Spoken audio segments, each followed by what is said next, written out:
Namaskar.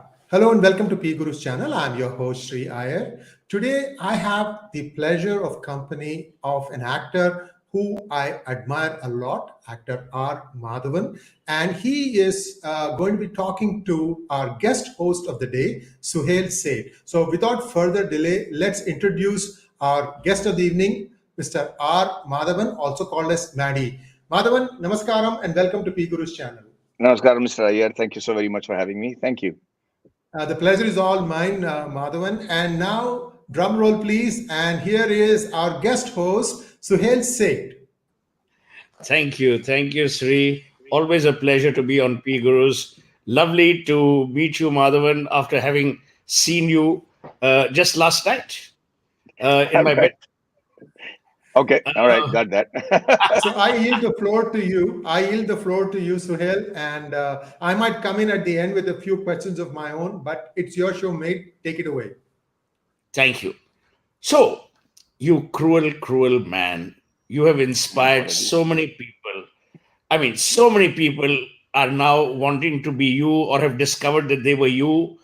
How did this whole process begin? How did this journey begin?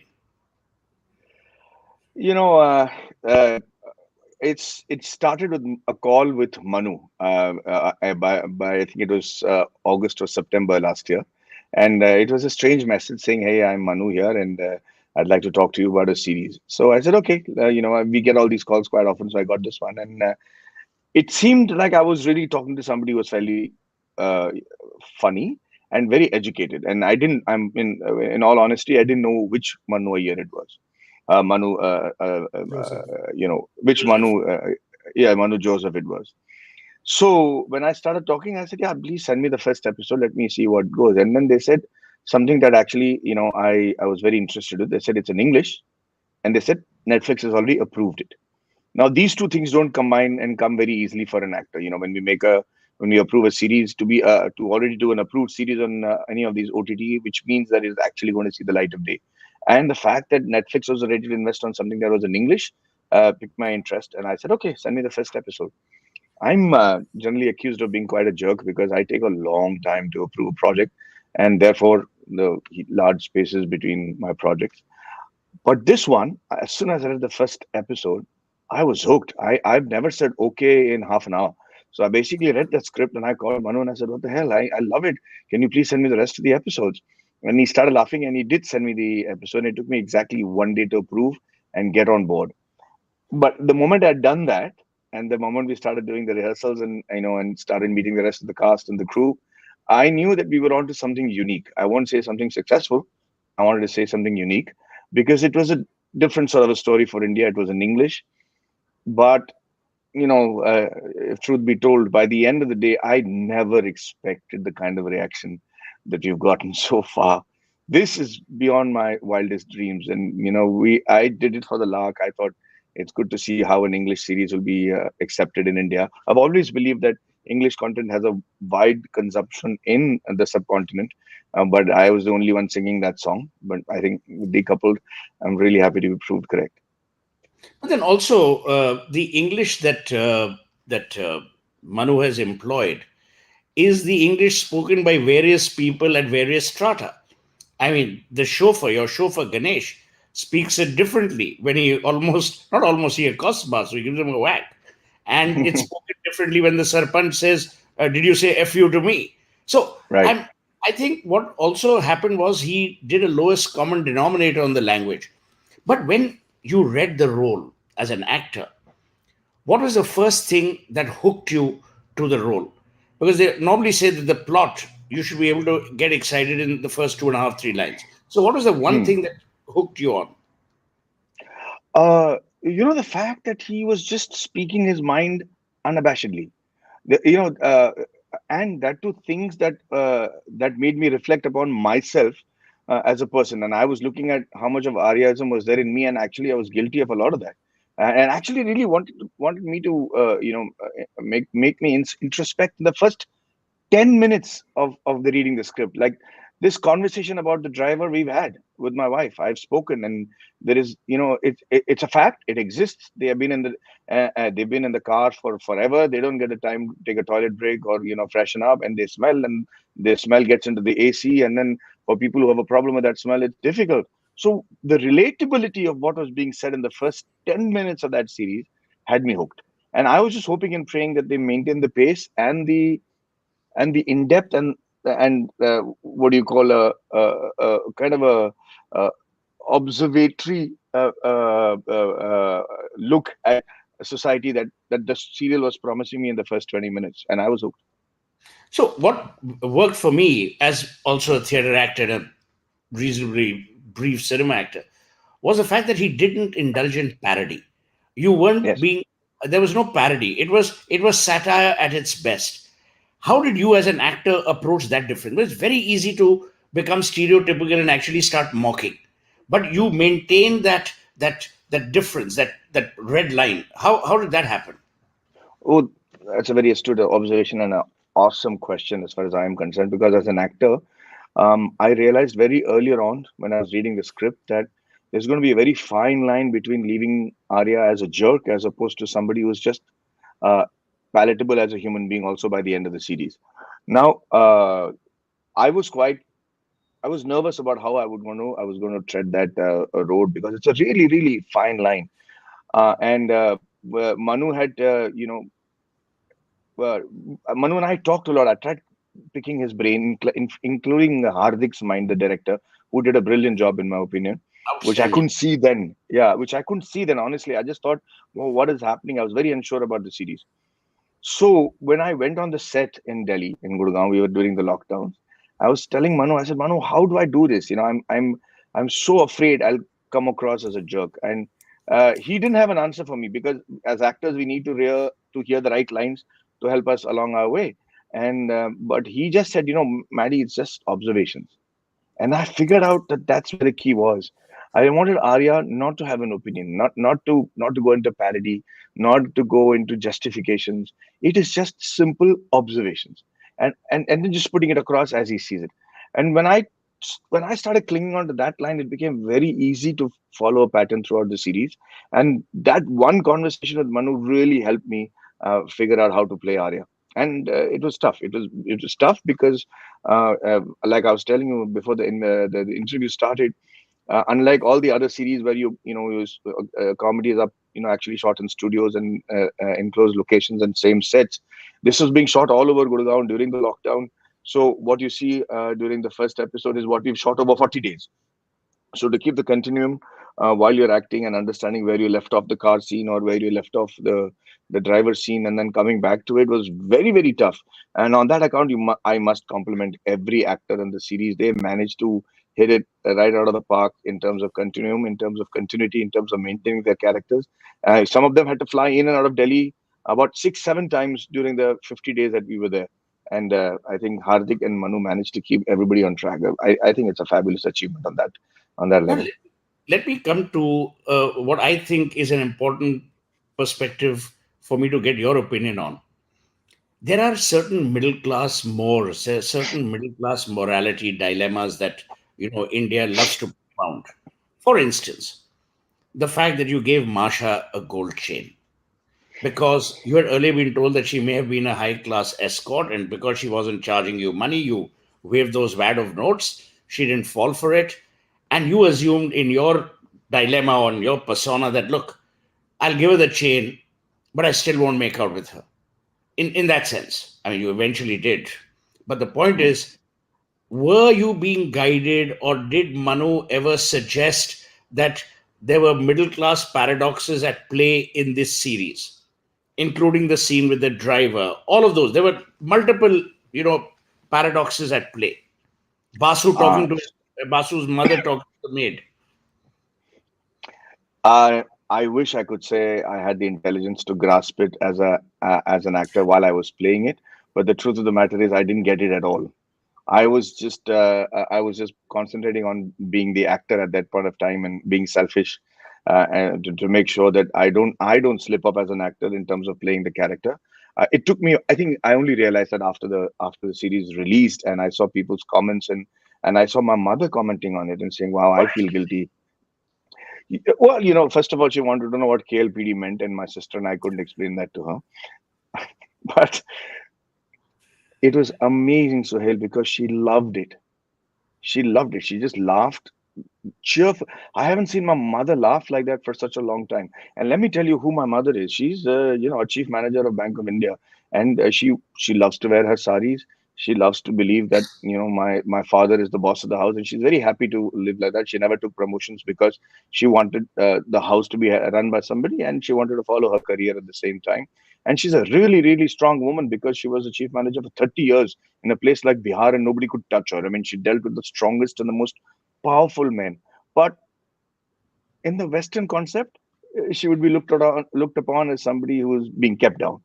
And I don't think I think my mother is the best example of a liberated woman, and she enjoyed it. She thoroughly enjoyed it. She laughed and she said, "Wow, I mean, I'm amazed you carried this through." And she says, "I'm guilty of a lot of those things, Balaji." She calls me Balaji, and she says, and I wish I knew this earlier. I would have changed, and I'm going to change now. And she really implemented that because we used to have separate glasses for people at home when we were in, yeah, and to give कि नहीं इनको इस glass में पानी पिलाओ यार इनको अलग बर्तन दे दो. And it's very insightful. It actually helped us change. I have to thank Manu for that. Things that we didn't even. I mean, it was part of our culture. We just grew up like that. And then now to realize that and realize that how the person who's drinking water in that glass feels made us feel so terrible that we made that huge change in our household. Now, I don't even know if Manu had planned it this way. But Possibly not. the other thing that comes through the entire series is the non-judgmental bit of the series. No one is saying that this is the right thing or the wrong thing. Whether she goes into the presidential suite and sees Lee on a VC rather than in bed, or the fact that you know you are in that car with Pooja reliving college days. I mean, there was no judgmentalness in that sense. Did that help? Did that help you as an actor? Yes, very much so, very much, because it was just observations. It was just, bottled out observations. One didn't have to worry about the repercussions of that because you were not passing a judgment on any of those things. Especially it's like when he's pointing out the problem with the yoga dress that she's wearing. Yeah. It for me as an actor, it's delicate to play that. It's delicate for the woman to play that. Okay, but it's a question that nags us somewhere. Like why would you do something like that to a woman's outfit? So so not being judgmental, like for example, the amount of responses I've got on Twitter saying, it's so true. My husband keeps saying, "Can I take a video of it and show you?"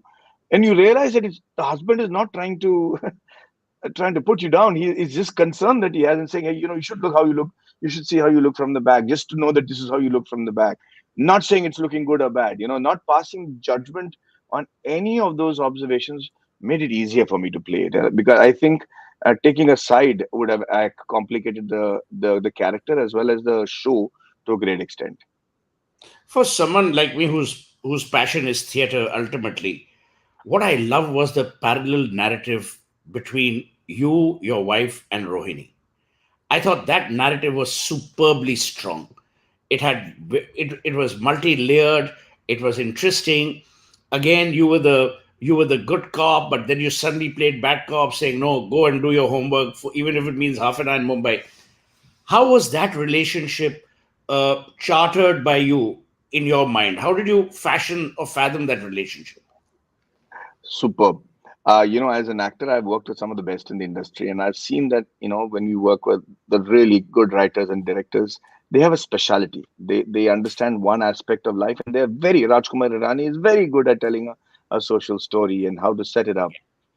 But I was very shocked and amazed at Manu's ability to tread between these two things, relationships with parents and the insight into a family that is breaking up. Also, uh, and his in-depth analysis of how society is and his observations, and to be able to write both of that together in a series is a huge achievement, and I was blown by that. And also, as an actor, I didn't have to reach too much into myself to figure out how to play it as a father because it was there, it was written. The interpretation is all that mattered, and I was able to do that. But like you said correctly, he plays the good cop, bad cop. But there was a place in the series when the daughter is getting upset with the mother and saying, right after the club scene where I'm telling And them you're a like problem walking about how back. to, and I'm walking back, and out of the blue, you suddenly realize what Manu really thinks about his wife, and what Arya thinks about himself, and what he thinks about himself as a husband. And he stops his daughter from yelling at her mother and says, "I'm the one who's responsible, and that is probably why we're breaking up."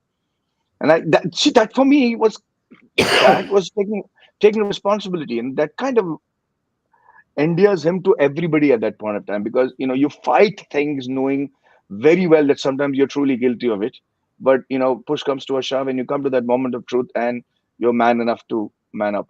And I think that's something that was so beautifully written with Manu, and that make it easy for an actor like me to play that.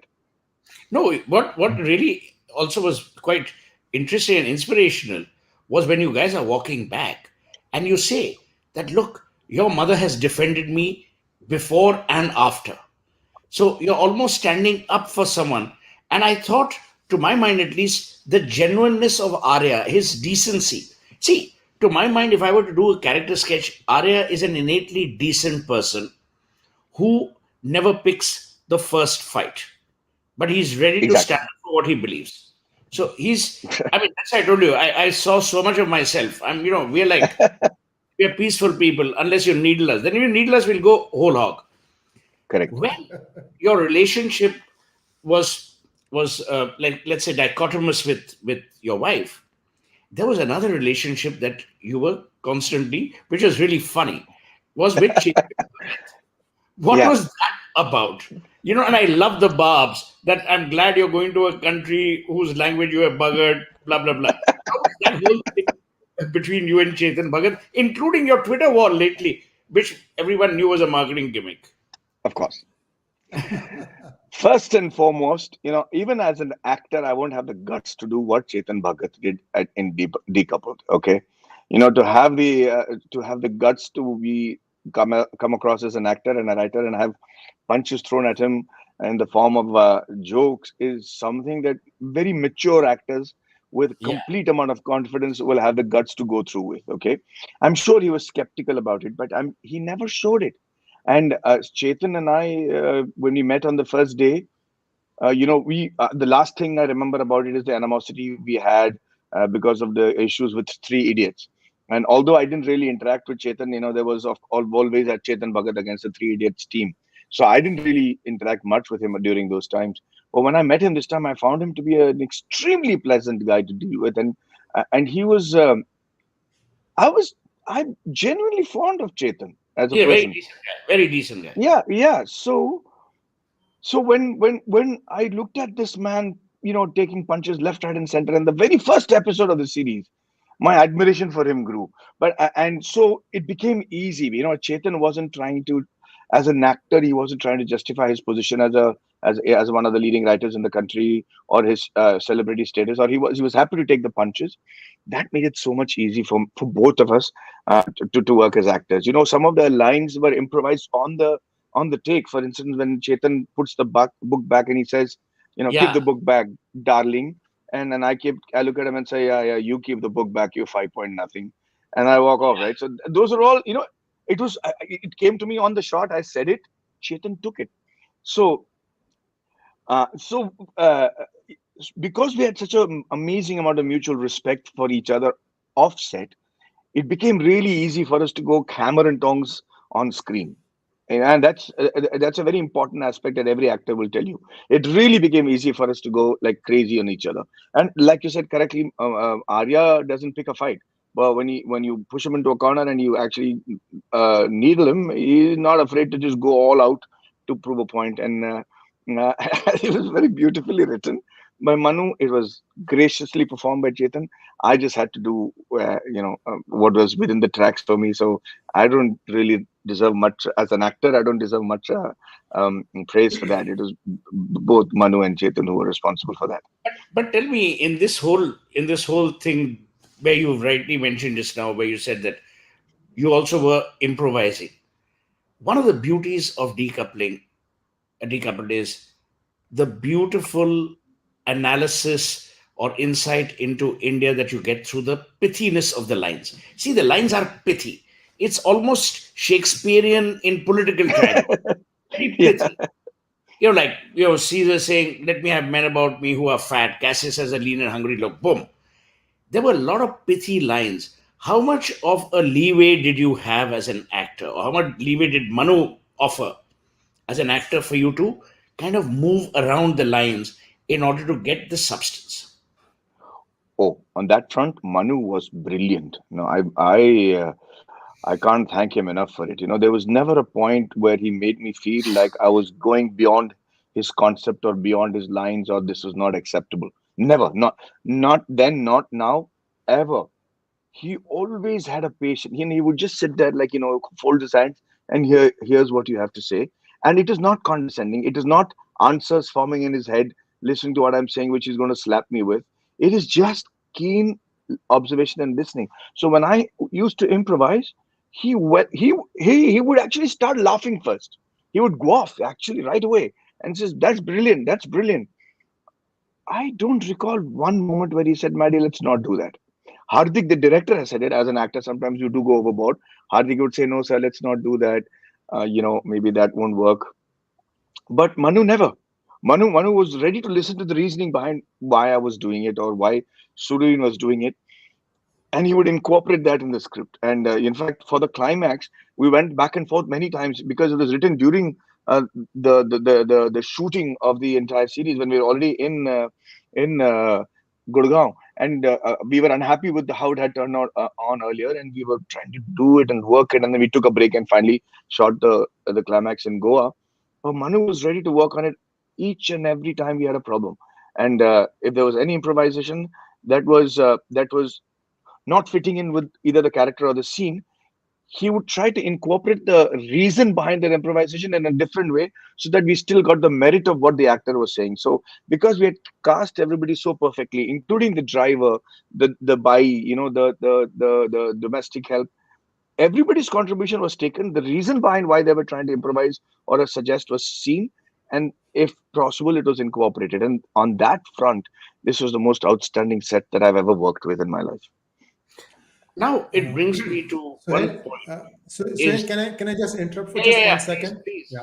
Yeah. Viewers, I'd like all of you to like this video because we want this to spread far and wide. And also, I would like actor Madhavan to come back to P Gurus. I want him to remember the good things that happened on this program so that when he comes back with his next movie, I'd like to have him come here and answer your questions. So thank you very much. Once again, please do like this program so that it will go viral. Suhel, back to you.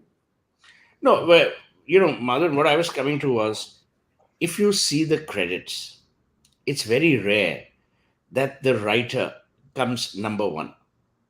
Then Yeah, I yeah, thought that was a great tribute to writers, to people who craft a plot, and it was extremely gracious of Hardik. I mean, I know a lot of writer friends. Javed Saab is a friend of mine. Salim Saab is a friend of mine. They can be really, really cagey and egotistical, and rightly so, because they hadn't rightly got so. their fair share. But here, Manu comes right on top. So the question I'm asking is, in the hierarchy of keep it, which means keep that take, whose decision was it? Oh, that was completely Hardik's.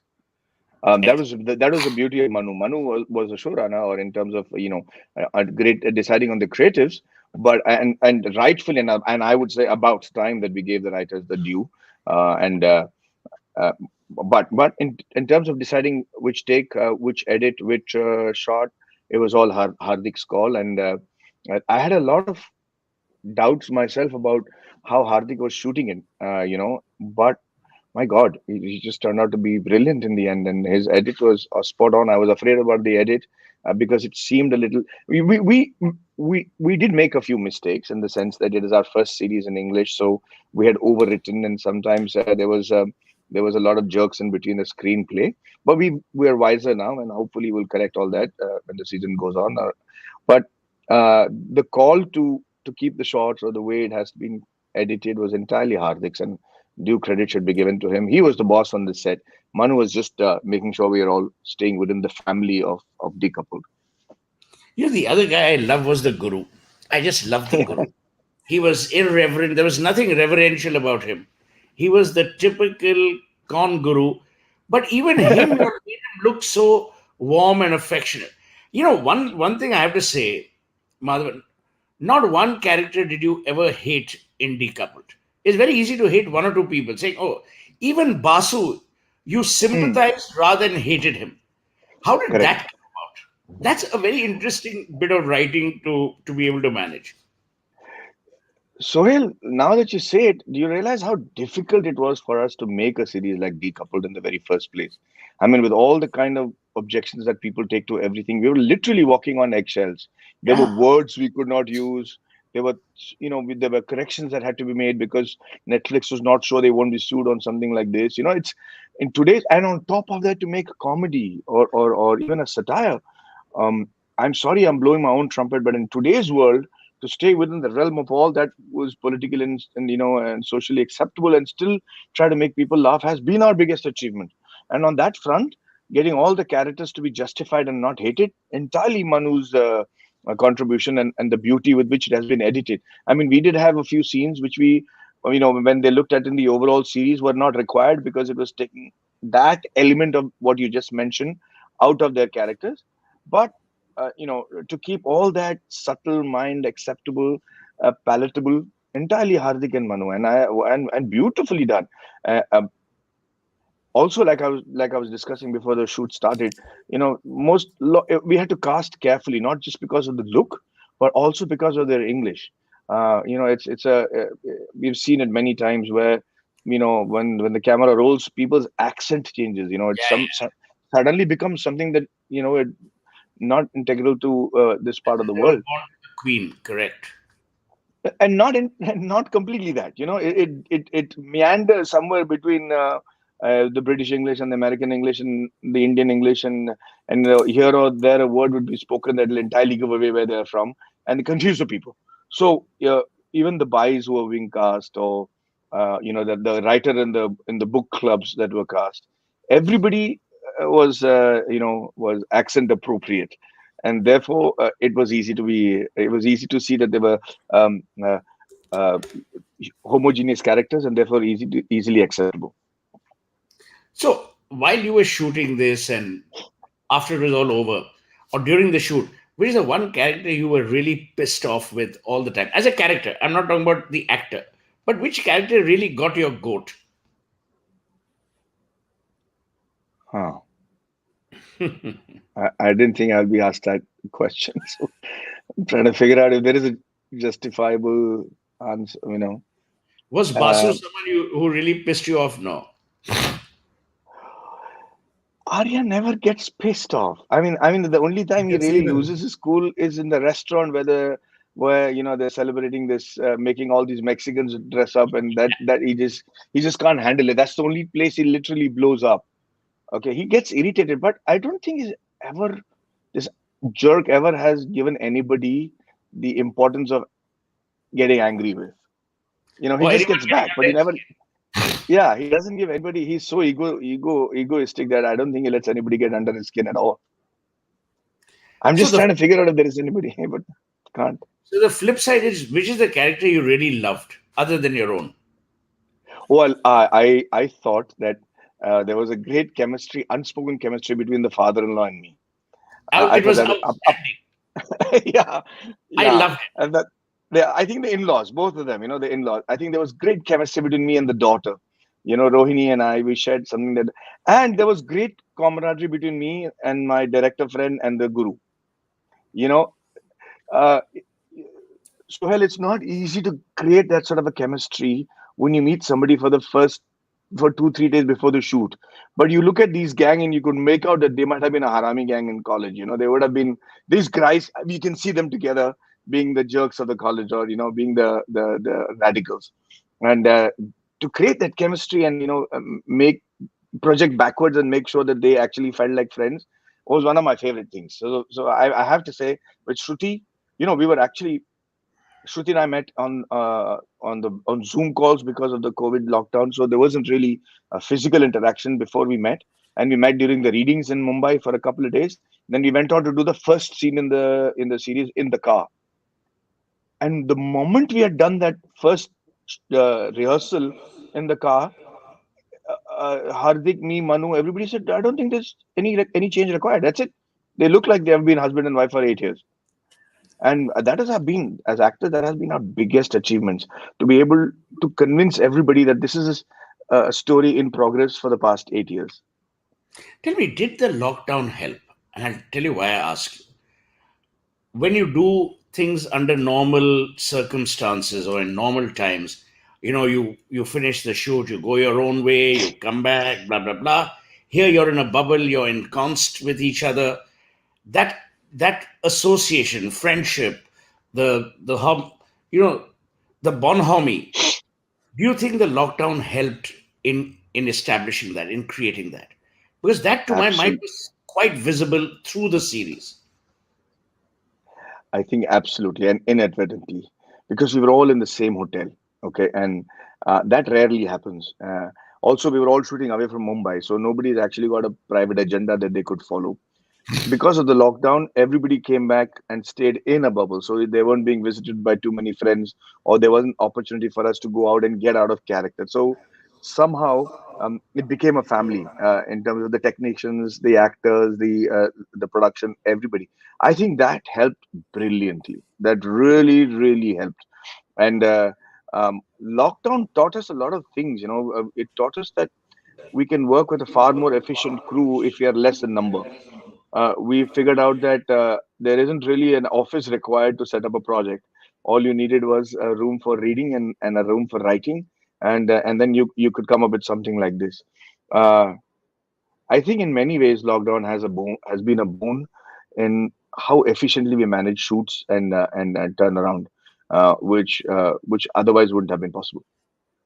Now, when I asked Manu the other day, he says that the second season is what he's now working on or writing, and he says typically what happens is it takes almost 6 to 8 months for the whole process to kick in.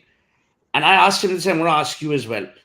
And I told him, I said, look, if there's so much of a gap of 1 year between season one and season two, does it not impact the memorability of the series? What are your views on that? Um, it has been an experiment, Suhail. So you must understand that nobody expected this outcome. To hear words like what Mr. Suhail Seth finds inspiring is not the kind of lines we were expecting when we did the series in the first place. And to get this sort of a response from around the world. So it was an experiment. It was something that everybody was very unsure of, but we had a good time doing. And we had kept our fingers crossed on the release. Excuse me. So much so that even Netflix, I think, was looking at it and waiting to see how it does. It would have been presumptuous of all of us to assume that this would have worked and get the second season, ready while this was not even telecast. But it does break the continuum. Um, but sometimes I think the distance makes the heart grow fonder. Yeah. I mean, if you remember Arya and you get to see, him 1 year later, and maybe he's in a different shape and size and it's a different environment, it would, pique your curiosity, and hopefully, we just have to hope for the best. I mean, I wish I had answers for the COVID era and how it'll be accepted, but the reason we didn't plan the second season was because we weren't sure about the outcome of this. I don't know about the mental contouring or recalibration, but it would be interesting to see the physical contouring during a separation while you're still in the same house.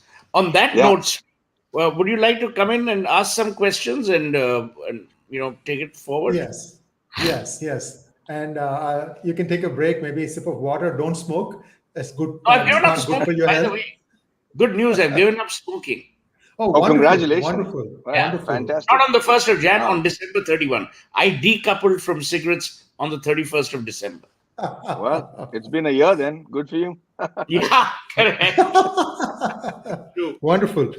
So first off, Madhavan, It's an honor and it's a pleasure to talk to you in person. And the first question I wanted to ask you was about this upcoming project of yours, Rocketry, the Nambi effect. Where does that stand? Is it slated for release? Is the shooting done, editing done, everything done? You're just waiting for a day, or where does it stand now? Yeah, painfully, everything is done. We've got the censor certificates. We're ready. We're on the we're on the firing block right now. As of now, we've fixed the 1st of April for the release. But because it's a film that's been shot in English, Hindi, and Tamil, and then it's going to release in Telugu, Malayalam, Kannada, it's a worldwide release for us, and I'm hoping and praying that this new variant and the lockdowns don't affect the release date. But in a way, a lot of we've already been affected because there are a lot of big films that were supposed to release in January that have not been released. So now I have to take cognizant of the fact that those will be released when the lockdowns open up, and then we have to see that we have the right window across the world in terms of theaters to release this film.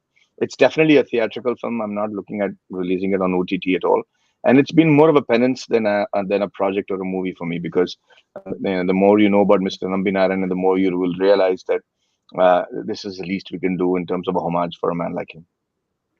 Thank you very much. And I have not seen you. I have not seen Madhavan, the TV actor. The first time I saw you was in Alai Payude.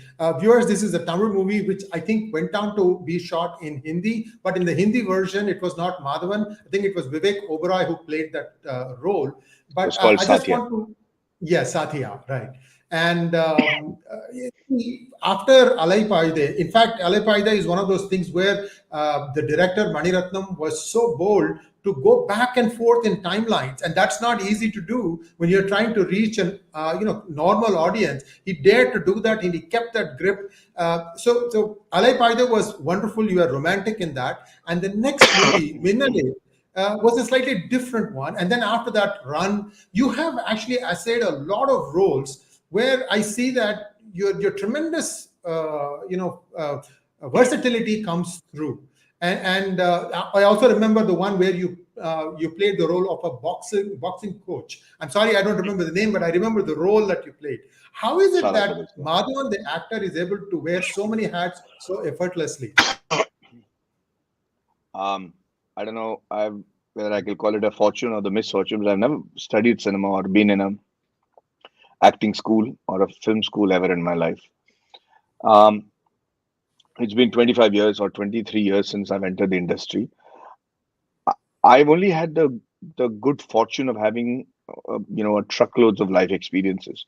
I've traveled a lot and at other people's expenses most of the time. I'd got enough scholarships by the time I was 24 to go around the world twice through Rotary, through the defense, through other events that I won competitions in, and gave me like they say, travel teaches you a lot more about yourself than actually the world. And I learned a lot about myself during those travels. So when I read a script, I try to ascertain where. I mean, I have the liberty to do that now because I'm able to tread many languages in terms of films and mediums in terms of OTT and stuff like that. So I can choose right now, and I choose based on the fact that I try to analyze where I am in at that point of time in my life, and if I'm happy or if I'm feeling angsty or if I'm feeling upset or if I'm feeling bored or if I'm feeling aggressive. And if I find a story that relates to me, then I grab onto it with snake teeth and I make sure that I give it all that I have. The only thing that I have done as a method for acting is that I always infuse Madhavan into the role. So I don't have to worry too much about how to play. If you ask me to act like Shah Rukh Khan or Dilip Kumar, you'll see right through me and understand how terrible an actor I am. But if you give me a character that I have the freedom to do the way I want to, then I infuse my life experiences into that character, be it Rang De Basanti or Three Idiots or Sala Khadus, like you were talking about, or the Tamil films. And then the realism comes when you amalgamate the characters that is written with a lot of your own personality, and then it becomes easy to play it as well. So it's the same thing with Decoupled and Arya. You just make sure, like my wife says, I just saw you all over the place, and I think that's the secret of trying to convince people that that's the character that you're playing. Even Rang De Basanti, it was because of the fact that I've been in the defense. I know how they talk, how they you salute, how they hold a rifle, how they talk, the whole posture and the demure of a defense personnel. So it was easy to withdraw from real life and make it real. That's probably the good fortune that I've had in terms of life experiences that makes it easier for me to make these characters believable. But I'm Wonderful. nervous as hell. Yeah, all the time. So the next question I have is: see, you were one of the first ones to see the potential of a web series. I don't remember which platform it came, but it came where you were actually a killer because you're trying to save your son. Wonderfully Breathe done. and In yeah. Yes. So beautifully done. And so now you are, transitioning back and forth. I mean, who knew when you started web series that this is probably going to take off, and that in a post-COVID world where the reality is that we are going to be always looking at what's coming around the corner, and web series probably makes more sense because you can create those bubbles and do that stuff. When you went into the web series, how did it feel initially? Throughout my career, I've always been told that I can't do it. When I joined television series and I did 1800 episodes on Hindi TV, they said, you're so overexposed on Hindi TV that you'll never get to do a movie. And I said, I didn't want to be an actor in the first place. I came here, somebody called me off the road and they asked me to do a series, one episode in a love story, and that became a hit. And I got another job and it just followed. I never even pursued. I've never been to a producer's house or office or asked for work in my life. So on that sense, I'm a blessed child. But when they said it is not possible, I realized that I wasn't trying to prove a point. I was just happily going where fortune was leading me. So when Maniratnam called me for my first film, that was least expected. That was not something that happens to a guy from a middle class family who decides to come to Bombay to teach and suddenly he's into web series and sorry, television series and doing television serials and game shows, and suddenly Maniratnam calls him for as a hero of his big film in the South.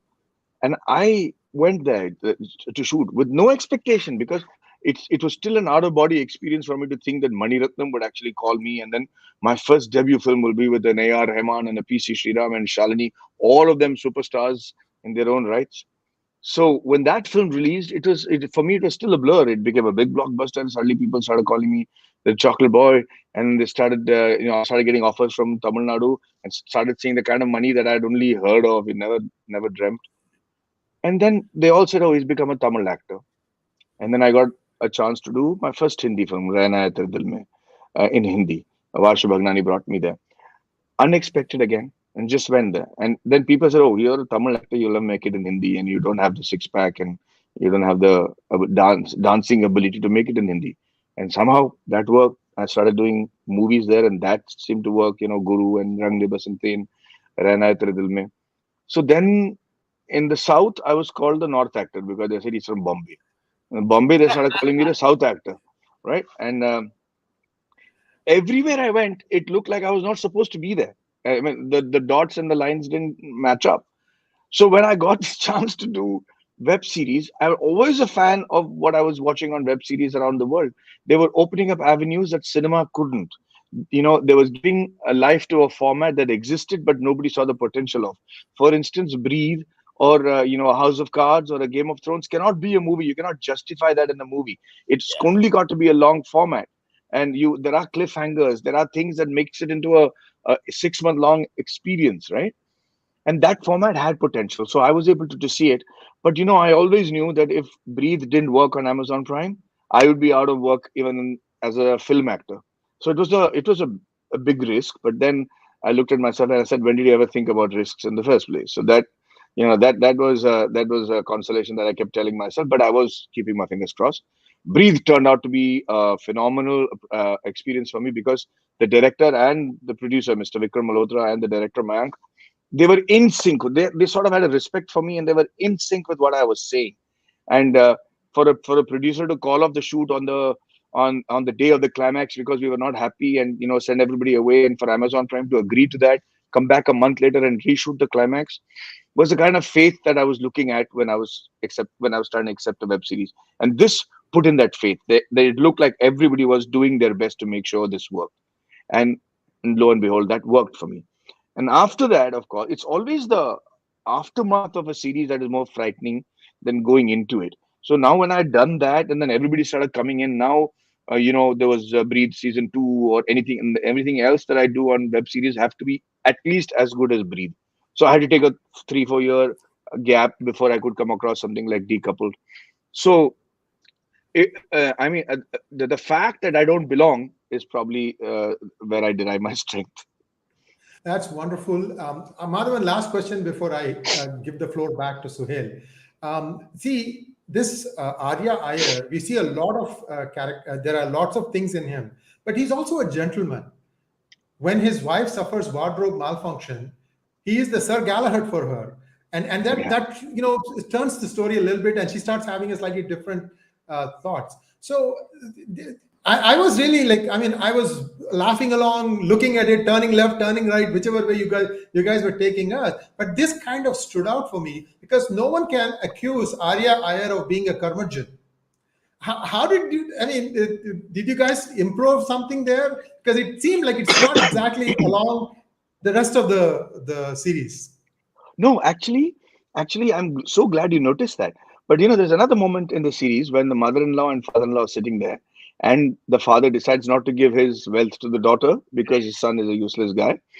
And Arya steps in and says, "Hey, babe, you know what? Don't worry about money. Whatever is my money is still your money. You don't have to worry about." He means it genuinely, and that's the time she holds his hand and says, "No, Arya, that's not for you to.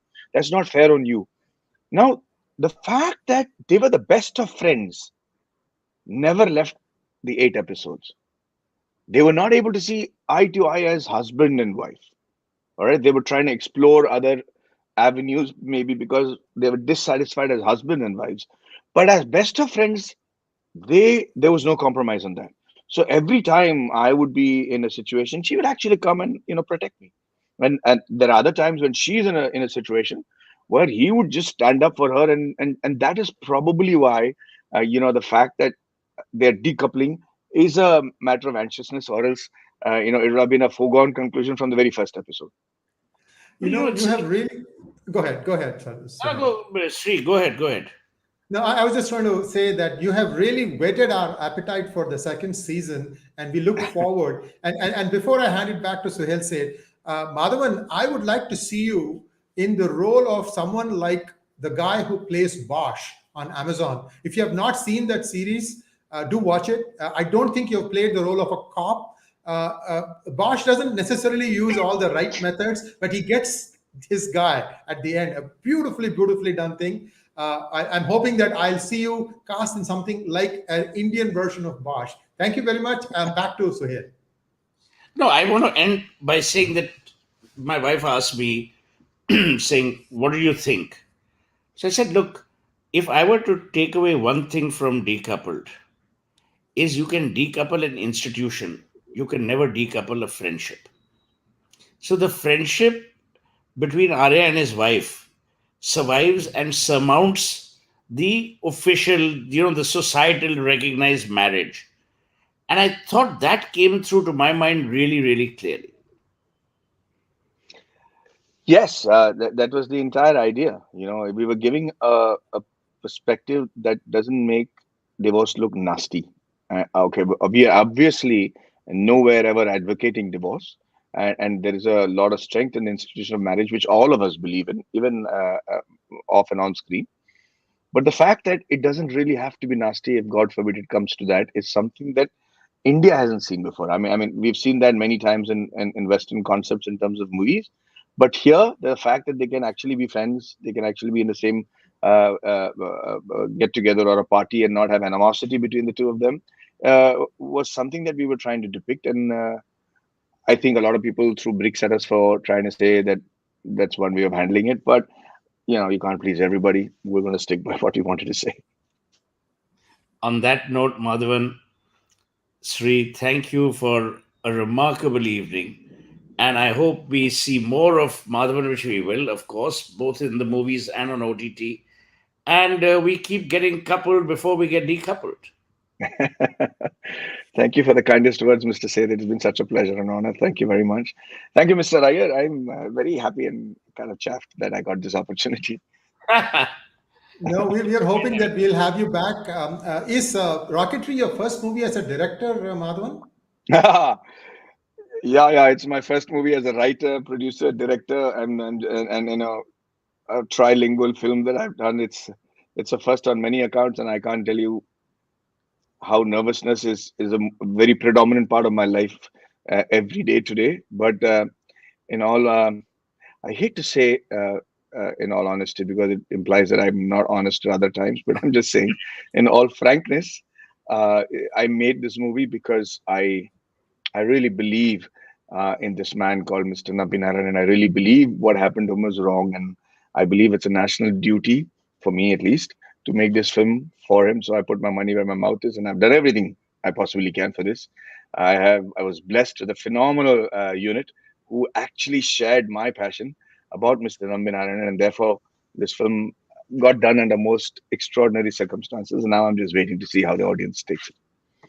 Well, I wish you all the best of luck. And it's very clear from this conversation that you are a person of many talents. Hopefully, we will see a lot of that when we go and watch Rocketry in theaters. Once again, thank you very much, Suhel, and thank you very much, Thank you. Madhavan, Thank for you so sparing much. the time. And we'll be back again. And I'm very sure that if I call up or talk to Madhavan and say, please come and share your experience Course. about Nambi after a few days of its running and so on, we'll have another. We'll get to hear from you. And as always, a pleasure. Viewers, please do share, like, and subscribe to PGurus channel. And we'll be back again with more such interesting, in-depth conversations. Namaskar.